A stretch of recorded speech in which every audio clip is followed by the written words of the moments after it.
ایک چھوٹے سے گاؤں میں علی نام کا ایک نوجوان لڑکا رہتا تھا۔ علی کے پاس زیادہ وسائل نہیں تھے، لیکن اس کے پاس ایک بڑا خواب تھا۔ وہ ایک دن ایک کامیاب کسان بننا چاہتا تھا۔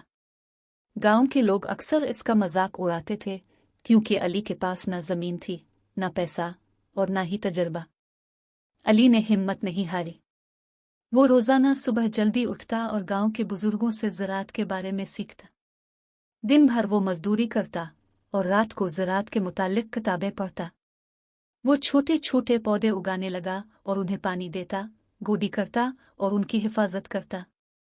وقت گزرنے کے ساتھ علی کا خواب حقیقت بننے لگا۔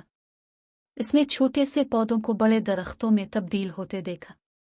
اس کی محنت اور صبر کے نتیجے میں وہ گاؤں کا سب سے کامیاب کسان بن گیا۔